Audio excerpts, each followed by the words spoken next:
Les ondes ont une grande importance en imagerie médicale.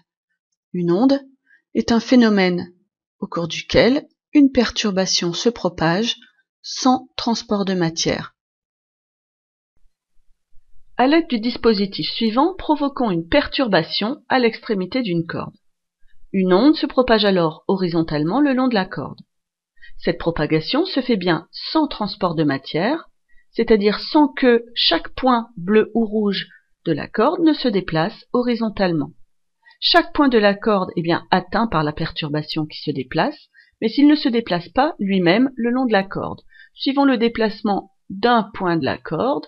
Ici, le point bleu se déplace bien verticalement lorsqu'il est atteint par la perturbation, mais sitôt cette perturbation passée, il reprend sa position initiale sur la corde. La propagation d'une onde se fait bien sans transport de matière. Il existe deux sortes d'ondes, les ondes mécaniques, comme les vagues à la surface de l'eau ou le son, et les ondes électromagnétiques, telles que les ondes lumineuses, les ultraviolets, les infrarouges, etc. Voyons les ondes mécaniques par l'intermédiaire des ondes sonores et ultrasonores.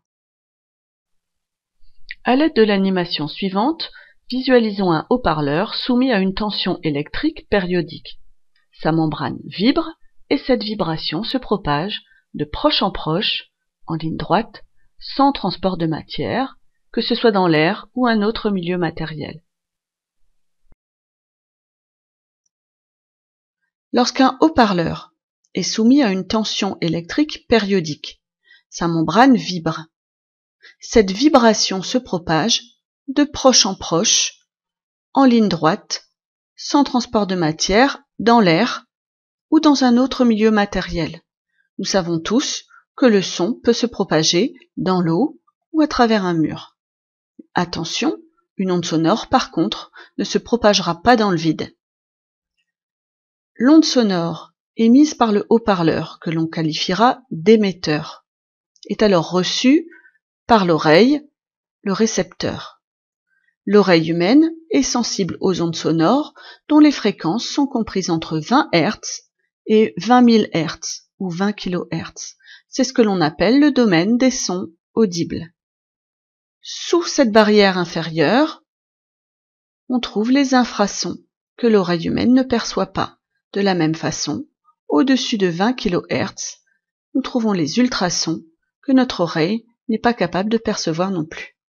Les ondes sonores et ultrasonores se propagent en ligne droite dans un milieu matériel, comme l'air, l'eau, un mur.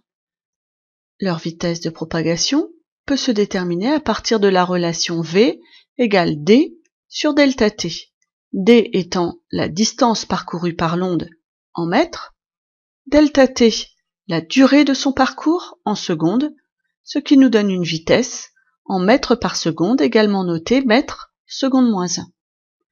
La vitesse de cette onde dépend du milieu de propagation. En effet, dans l'air, le son se propage à 340 mètres par seconde, alors que dans l'eau, sa vitesse est de 1500 mètres par seconde. Les propriétés des ondes ultrasonores sont utilisées dans la technique de l'échographie. L'échographie utilise des ondes ultrasonores dont les fréquences sont comprises entre 1 et 20 MHz. Lorsqu'une onde ultrasonore atteint la surface séparant deux milieux différents, une partie de l'onde est réfléchie. Grâce à l'animation suivante, nous allons expliquer le principe simplifié de l'échographie. La technique de l'échographie utilise une sonde émettrice-réceptrice. La sonde émet une onde ultrasonore qui se propage en ligne droite dans un milieu matériel. Lorsque cette onde rencontre une surface séparant deux milieux différents, une partie de l'onde est réfléchie et retourne donc vers la sonde. Nous pouvons visualiser ici le signal émis et le signal reçu par la sonde. L'onde effectue donc un parcours aller-retour entre la sonde et l'obstacle rencontré. La mesure du temps du parcours aller-retour permet de calculer la distance qu'elle a parcourue. Ainsi, lorsque l'obstacle est plus éloigné, le parcours aller-retour est plus long et la durée de ce parcours est également plus grande. Lorsque l'on analyse l'ensemble des ondes réfléchies, on obtient la reconstitution des éléments rencontrés.